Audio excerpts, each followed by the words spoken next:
This is Mission Control Houston from inside the Artemis Flight Control Room here at the Johnson Space Center. We are at a mission elapsed time of 2 days, 17 hours, 58 minutes, and counting.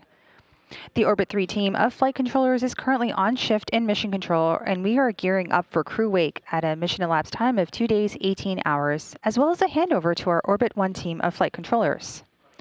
The Orion spacecraft is currently 168,000 miles and counting away from Earth and 110,000 miles away from the Moon.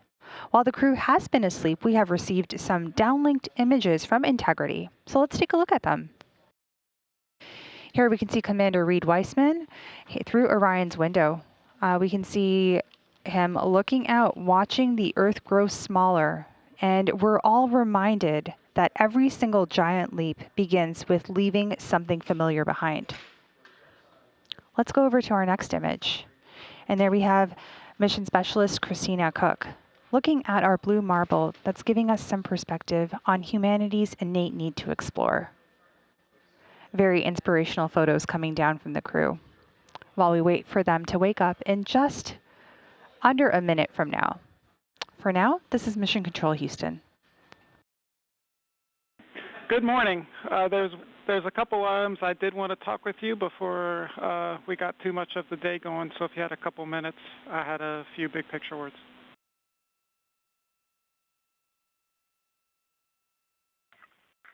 Yeah, go ahead, Mike. Big picture today, we have canceled OTC-2 burn. We are replacing it with some maneuvers and a checkout of the wastewater dump. So at 18:35, about 30 minutes from now, we're going to maneuver to an attitude that will put the sun onto that wastewater vent line. We have increased the heater temperatures on the nozzle and the lines themselves, and we're hoping that if the problem is the freezing of the vent lines, why we couldn't do the wastewater dump last night, then this will give us a chance to see if we were able to solve that. This is Artemis Mission Control. Mission elapsed time, 2 days, 18 hours, 45 minutes into the flight of Artemis II, the first flight of humans aboard the Orion spacecraft. You're getting a live look outside Orion right now. The teams are maneuvering the spacecraft in the solar array wings. As you heard earlier, we are not having the outbound trajectory correction burn today. This was deemed unnecessary and has no impact to the mission or the lunar flyby. The translunar injection burn put the vehicle on the correct path back on flight day 2. And therefore, the team and Mission Control agreed that we could skip both outbound trajectory correction burn 1 as well as that second burn today. Skipping that second burn also allows the team to continue troubleshooting some of the universal waste management system issues that cropped up last night. There was a wastewater dump planned last night, a very routine and regularly scheduled action, and it terminated after only dumping 3%. So the wastewater tank is not currently full. It is at 64% with a limit of 80%, but the crew was instructed to use backup collection devices overnight if they needed. Part of the reason for reorienting the spacecraft today is to allow it to be in the sun, specifically where the primary vent nozzle is. They are hoping that spending some time in the sun will help thaw out potential ice that may be on that vent nozzle.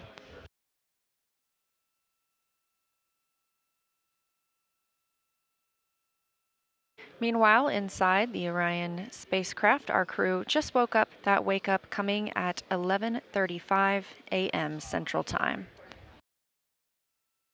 We have a small request for you guys.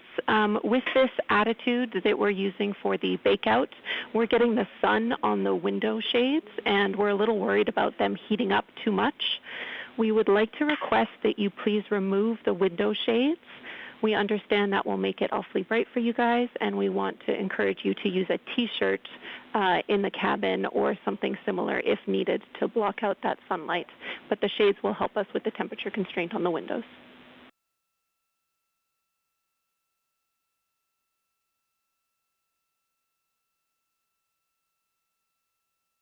Okay. So we have our makeshift T-shirt on window 1. Is that one okay to stay up then, based on what you said? And we'll take off the window 2 shade. The other ones are already off. Okay, yep. That sounds great. Thanks, Jeff.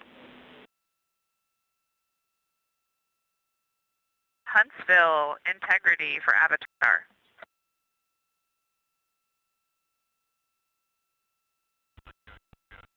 And integrity, Huntsville's with you.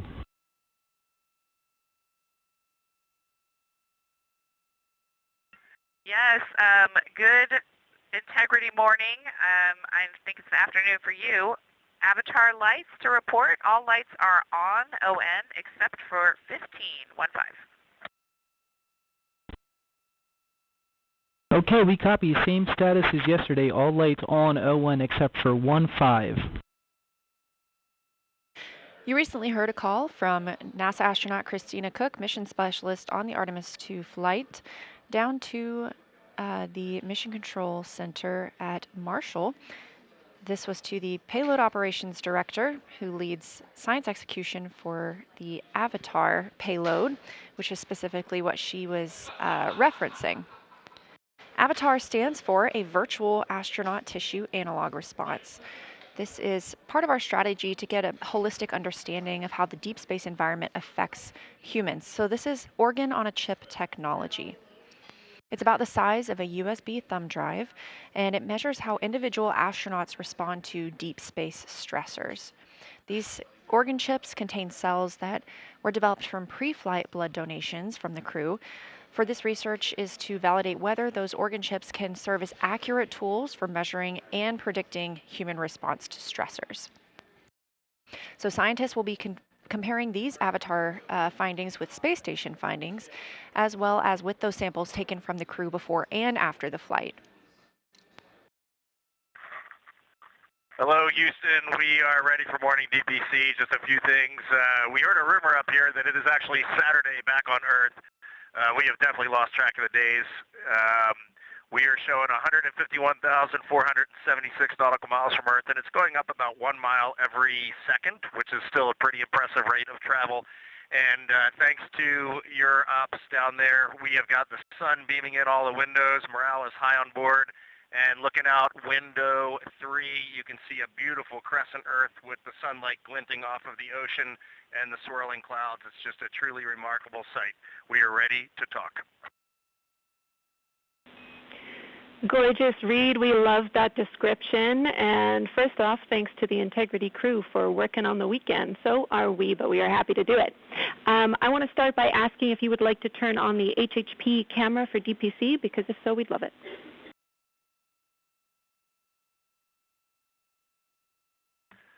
Yeah, we will work on that right now. It might just take us a minute, and I'll try to start routing the video.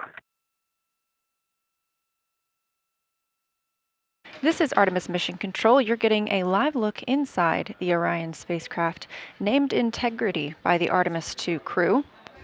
They are setting up for a public affairs event. Today they'll be speaking with NBC and CBS.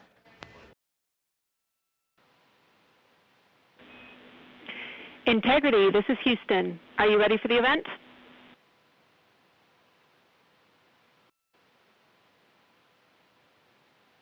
Houston, from inside Integrity, we are ready for the event. NBC News, this is Mission Control Houston. Please call Integrity for a voice check. Integrity, this is Tom Costello with NBC News. Are you hearing us okay?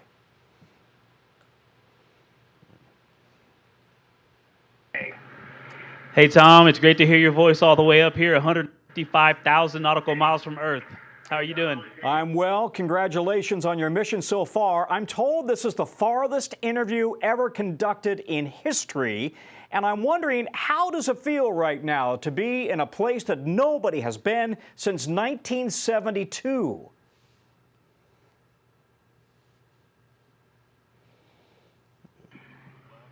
Honestly, it is unbelievable that we in 1972, just being up here and seeing how difficult this is and how hard the team is working.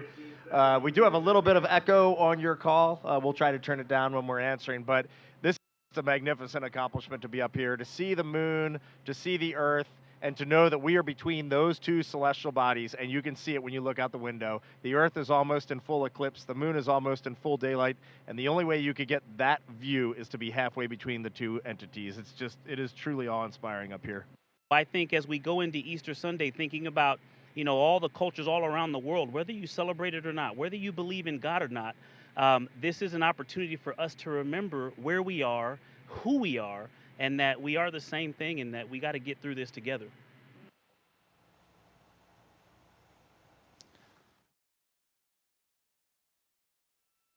This is Artemis Mission Control at Johnson Space Center in Houston, Texas. We have now reached exactly 3 days since the launch of Orion.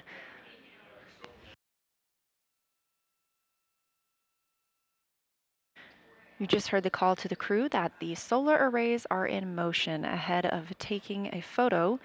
We're looking to get a picture of the crew in the windows of Orion. Photos are the priority of this event, so we'll stand by to see if we still have streaming, but regardless, we will be very excited to share those photos with you as soon as we possibly can. Make sure you follow NASA and NASA Artemis on all social media. That would be at NASA and at NASA Artemis. Integrity Houston, our saws are in position to take this family portrait. So sometime in the next few minutes, we'd love to invite you to the windows to get it done. Thanks.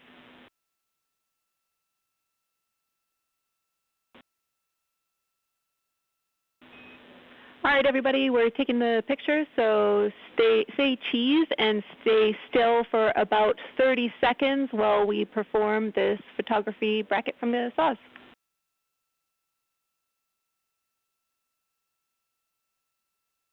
Okay, we'll freeze in 3, 2, 1, mark. The Integrated Communications Officer, or INCO, is helping take this picture of the crew aboard the Orion spacecraft, now all smiling in the windows of the place they've called home. We've had some great views both inside the spacecraft as well as outside, but this is the first time that we're getting to see the crew and the spacecraft in the same photo. As mentioned previously, we are taking pictures right now, so the streaming quality isn't as great. We look forward to sharing these pictures as soon as we possibly can, and make sure you follow NASA and NASA Artemis on social media. It's taken a little longer than we thought. Thanks for holding. All right, everybody can relax. That was great. Thank you so much. We all look forward to getting your Christmas card come December. Thanks. On your screen, a live view of the Orion spacecraft looking at the moon, our destination, now 96,575 miles away.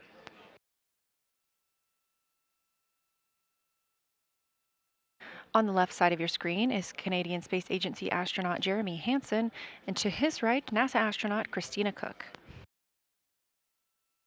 During this demonstration, the crew will be able to manually pilot Orion once again and test its 6 degree of freedom and 3 degree of freedom. If you look closely in the background, you can see NASA astronaut and pilot Victor Glover filming part of this demonstration. All right, and just giving you some handling qualities here for the yaw. Everything was nominal. I noted that with this warp mount, it does have some play in it as we knew, and so just applying some downward force to try and make sure you don't get coupling is required, but that's fine, that's workable.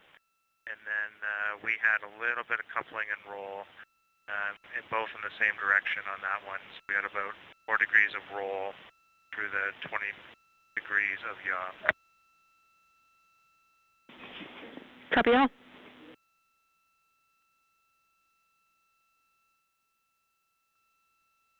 Okay, we just finished the 3 DOF maneuvers. The rates all seem the same, the response seemed the same. It is difficult to tell whether you might have some cross-coupling from the RHC or if it's from the vehicle, but we were pretty convinced in the last roll one that the coupling that showed up, which was 4 degrees, was coming from the vehicle and not the RHC. So the vehicle overshot by 7 degrees once it was released from the yaw left, and then it built up very slowly, built up a rate, and it looks like it's trying to take it back to where the RHC was released, but it's overshooting again.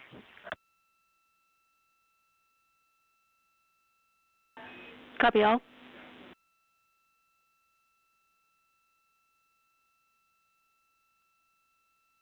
And Jenny, we are going to switch pilots now. This will be myself in the seat and making comments. Copy. We're following the swap. Thank you. And currently on your screen, you can see CSA astronaut Jeremy Hansen and NASA astronaut Christina Cook swapping places as they continue through the manual piloting developmental flight test objective. Again, they are performing several different attitude maneuvers to compare 6 degrees of freedom and 3 degrees of freedom attitude control on the spacecraft. 6 degrees of freedom refers to the 6 ways that a spacecraft moves. There are 3 translational degrees of freedom: forward, backward, up and down, and left and right, and 3 rotational degrees of freedom, which are roll, pitch, and yaw. Okay, I'm going to make a comment on the pitch up. There was some roll there. I tried a different technique where I actually kind of held the orb mount at the high end of its play rather than pressing down at the low end since I was pitching up. But I think that actually made it a little bit harder to keep the roll coupling out. So for pitch down, I'll go ahead and hold it at the bottom of its play. So in this, again, in the direction, in this case, of the pitch. Copy all. And Houston, we have some Earth and Moon viewers here who are putting in requests for different motions so that they can see things in the window. We're seeing them in the camera views, and we're enjoying it. Look at those scientists go.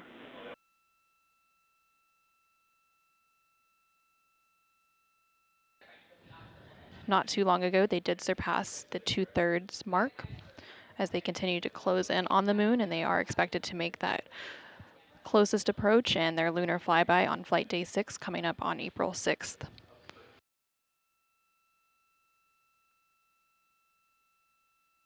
Absolutely. One of the neat things that I'm seeing right now is in the sort of largest Mare field, the one that sort of makes up most of the very western side of what you can see on the near side. There is a giant, it's much more obvious now that one of those Mares is a huge basin because it's just right now it's kind of at the 1 o'clock position. And I don't know the name of that big one. It's basically just west of where Serientatis and Tranquillitatis are, but it is phenomenal. And the moon we are looking at is not the moon you see from Earth whatsoever.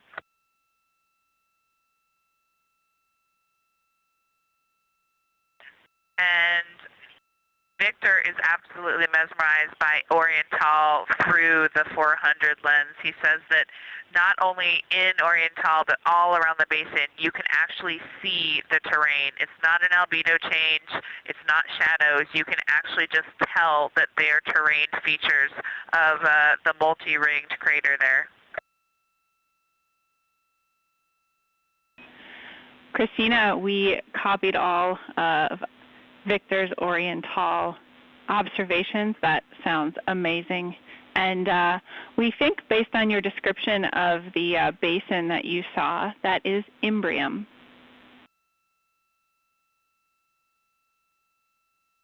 Yes, that sounds right. I've never noticed that Imbrium has such a distinctive high albedo ring defining it. Also worth mentioning, we do apparently have a full moon. We can't detect any terminator at all. It looks like full limb all the way around. And Jackie, we got Jeremy on there just for a minute before his PAO event. He's just got to look at this. As soon as I put my hands on the 400, it's just, You know, I'm not one for hyperbole, but it's the only thing I could come up with. Just seeing Tycho, there's mountains to the north. You can see Copernicus, Rainier Gamma. It's just everything from the training, but in 3 dimension and absolutely unbelievable. This is incredible. Copy, Moonjoy. And Houston, I can tell you that Christina now has the 400 millimeter, and she also is the queen of hyperbole. It's incredible. Wow. Copy, Christina doing her best Reed impression at the window. Yeah, I just wanted to make one kind of correction to what I mentioned before. I do think that we have a terminator. It is on the far western edge. It's not actually a limb. It was on the terminator all along what it's basically almost in the same places where you would imagine the limb to be. But it's very high albedo, as you would expect from the far side, and you can see the topography all along the terminator. It's awesome. Houston, integrity for altitude reference change moment. Go ahead.